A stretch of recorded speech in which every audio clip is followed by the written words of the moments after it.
안녕하세요. 사랑하는 분당 우리 교회 성도 여러분. 오늘은 여러분들과 함께 묵상에 대해서 이야기를 나눠보려고 하는데요. 일본을 대표하는 철학자 사사키 아타루는 그가 쓴 책 잘나라 기도하는 그 손을 통해 종교 개혁에 대해서 다음과 같이 설명했습니다. 대혁명이란 성서를 읽는 운동입니다. 루터는 무엇을 했을까요? 성서를 읽었습니다. 그는 성서를 읽고 성서를 번역하고 그리고 수없이 많은 책을 썼습니다. 이렇게 하여 혁명이 일어났습니다. 책을 읽는 것, 그것이 혁명이었던 것입니다. 반복되지 않으면 안 됩니다. 사사키 아타루는 기독교인이 아닙니다. 하지만 중세의 암흑기에서 근대를 열어준 혁명적인 사건이었던 종교개혁을 읽기 혁명이었다라고 주장하였습니다. 그리고 우리가 살고 있는 오늘 이 시대를 바라보면서 종교개혁의 읽기 혁명이 다시 필요한 시기라고 주장하였죠. 이런 그의 주장에 대해서 만약 적극적으로 반응해야 할 무리들이 있다면 저는 그 무리는 단연코 우리 그리스도인들이 되어야 한다라고 생각합니다. 특별히 한때 프로테스탄트, 저항자로 불렸던 우리 개신교 기독교인들은 그 읽기 혁명의 직계 후손이기 때문이죠. 우리 개신교 기독교인들의 시작점에 서 있는 루터와 칼빈, 그리고 이후의 종교개혁자들은 성경을 바르게 읽는 것만으로도 세계사적 흐름을 바꾸고 다양한 분야에서 수많은 개혁을 이루어내었습니다. 이것은 성경을 읽는다는 것이 단 한 사람의 인생이나 가족의 운명만이 아닌 전 인류의 미래를 결정하는 중요한 일이라는 사실을 이 세상에 증명한 사건이었습니다. 그렇다면 종교개혁자들은 성경을 읽기 위한 특별한 비결이 있었던 것일까요? 우리는 어떻게 성경을 읽어야 이들처럼 성경이 가진 진정한 능력을 경험할 수 있을까요? 성경은 성경 스스로 성경을 읽는 방법을 우리에게 가르쳐 주었습니다. 그런데 그 방법을 성경이 뭐라고 부르는지 아시나요? 묵상입니다. 우리는 창세기, 출애굽기, 레위기, 민수기, 신명기를 모세가 기록했다고 해서 모세오경이라고 부릅니다. 그렇다면 모세 이전에는 이 모세오경은 없었겠죠. 이것은 지금 우리가 알고 있는 성경이 모세 이전에는 글과 책으로 그런 형태로 존재하지 않았다는 것을 의미합니다. 하나님은 모세에게 시내산에서 처음으로 계명을 주셨고 이후에 모세는 가나안과 요단강이 보이는 이 느보산에서 죽을 때까지 최초의 성경인 모세오경을 집필하였습니다. 모세가 죽은 후에 하나님은 여호수아를 통해서 요단강 앞에 머물고 있었던 이스라엘 백성들을 향하여 이렇게 말씀하셨습니다. 오직 강하고 극히 담대하여 나의 종 모세가 내게 명령한 그 율법을 다 지켜 행하고 우로나 좌로나 치우치지 말라. 그리하면 어디로 가든지 형통하리니 이 율법책을 내 입에서 떠나지 말게 하며 주야로 그것을 묵상하여 그 안에 기록된 대로 다 지켜 행하라. 그리하면 내 길이 평탄하게 될 것이며 내가 형통하리라. 내가 내게 명령한 것이 아니냐? 강하고 담대하라. 두려워하지 말며 놀라지 마라.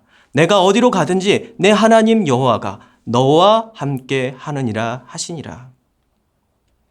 하나님은 이스라엘 백성에게 강하고 담대하라. 두려워하지 말며 놀라지 말라. 내가 어디로 가든지 내 하나님 여호와가 너와 함께 하리라. 라고 말씀하시면서 전쟁을 앞에 두고 두려워하는 이스라엘 백성들을 안심시키셨습니다. 그러면 하나님은 자신이 이들과 항상 함께 하신다는 그 확신이 무엇을 통해 나온다라고 지금 가르쳐주고 계시나요? 하나님은 그 확신의 근거를 이렇게 말씀하셨습니다. 이 율법책을 내 입에서 떠나지 말게 하며 주야로 그것을 묵상하여 그 안에 기록된 대로 다 지켜 행하라. 그렇습니다. 하나님께서는 거인들과 최신 무기, 세상에서 가장 견고한 여리고성이 있는 가나안을 두려워하지 않고 정복할 수 있는 용기와 확신은 하나님이 우리와 함께 하신다는 그 사실에서 나온다라고 말씀하셨습니다. 그리고 중요한데요. 하나님과의 동행은 율법책, 곧 성경을 묵상하는 것에 있다라고 가르쳐 주셨습니다. 성경은 단순한 책이 아닙니다. 성경은 세상 속에서 하나님이 나와 함께 하시고 동행하신다는 확신과 용기 가운데 살게 합니다. 그래서 하나님께서는 직접 성경을 읽는 방법을 가르쳐 주셨죠. 그것이 바로 묵상입니다. 이스라엘의 역사는 묵상을 하느냐 하지 않았느냐에 따라 결정되었습니다. 이들의 운명이 이렇게 결정되었던 것이죠. 우리 그리스도인들도 마찬가지입니다. 묵상은 선택이 아닙니다. 우리의 생존을 위한 필수 불가결한 요소라는 것이죠. 묵상은 성도들이 들이쉬고 내쉬는 숨입니다. 이제는 한 단계 더 나아가 묵상의 방법에 대해서 알아보겠는데요. 구약 성경에서 묵상의 히브리어 단어는 하가인데요. 이 단어는 시편 1편 2절, 71편 24절, 143편 5절 등에서 반복해서 나옵니다.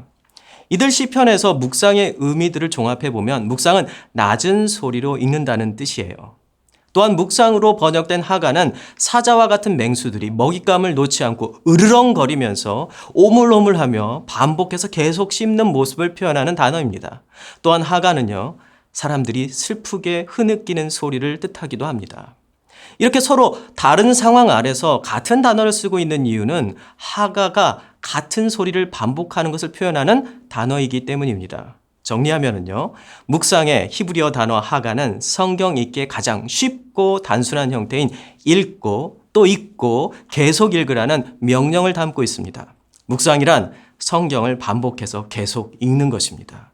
이것이 하나님이 가르쳐 주신 묵상 방법입니다. 그렇다면 묵상은 어떤 특별한 방법을 배워야 할 수 있는 것일까요? 이 짧은 강의를 시작하면서 여러분은 저에게 묵상을 위한 어떤 특별한 비결을 기대하셨을지 모릅니다. 사실 오늘 제가 드리고자 하는 특별한 묵상 비결은요, 묵상에는 비결이 없다라는 사실입니다. 맥 빠지시나요?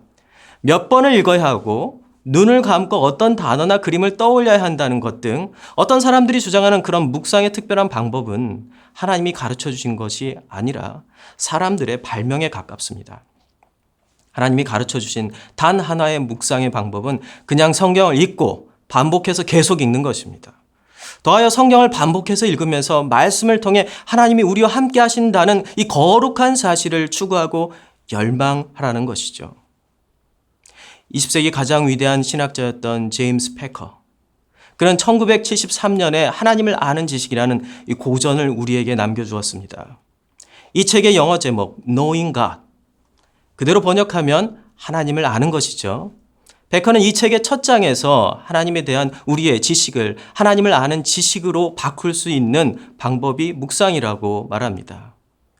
그런 후에 베커는 오늘날 그리스도인들이 묵상을 모르기 때문에 통탄할 만큼 괴로움을 당하고 있다고 강하게 주장합니다. 베커는 묵상에 대해서 다음과 같이 설명했는데요. 묵상이란 하나님의 사역과 도, 그리고 목적과 약속들에 대해서 자신이 아는 여러 가지 것을 상기하고 숙고하고 깊이 생각해보고 적용하는 활동이다. 그것은 하나님의 임재 안에서 하나님이 보시는 가운데 하나님의 도움에 의해 하나님과 교통하는 수단으로서 의식적으로 수행하는 거룩한 사고 활동이다. 이 내용에서 패커는 묵상을 크게 두 가지 활동으로 나누고 있죠. 이 첫 번째 활동은 생각의 활동입니다. 그리고 두 번째 활동은 순종의 활동이죠. 이것은 하나님께서 여호수아를 통해 알려준 최초의 묵상과 정확히 일치합니다. 이 율법책을 내 입에서 떠나지 말게 하여 주야로 그것을 묵상하여 그 안에 기록된 대로 다 지켜 행하라. 끝으로 성도님들에게 당부드릴 이야기가 있습니다. 여러분들은 지금 매일 한 구절 묵상을 하고 계실 것입니다. 한 구절 묵상은 성경 한 장에 있는 이 짧은 몇 절을 택해서 읽고 기도할 수 있도록 만든 묵상 가이드입니다. 그러나 오해하시지 않았으면 하는 것은 이 가이드 책은 더 탁월하고 특별한 묵상 방법을 가이드하는 책이 아니라는 것입니다. 이 책은 하나님께서 여호수아를 통해 알려주신 묵상, 곧 단순한 성경 읽기를 돕기 위한 가이드입니다. 언제 어디서나 말씀을 읽고 또다시 읽고 계속 읽게 하려는 것이 한 구절 묵상의 의도입니다. 그러니 숙제를 해치우듯 성경 한 구절을 읽고 만족해야 한다면 한 구절 묵상이 오히려 바른 묵상을 해치는 독이 될지도 모릅니다. 제가 성도님들에게 바라는 것은 단순한 읽기, 어린아이로부터 노인까지 누구나 할 수 있는 단순한 묵상을 통해 여러분이 하나님과 동행하는 삶을 경험하는 것입니다. 모두 아시듯 이스라엘 백성들은 하나님께 묵상을 배운 후에 물이 넘실거리는 요단강을 안전하게 건너 가나안 땅에 들어갔으며 견고한 여리고성이 무너지는 기적을 경험하였습니다.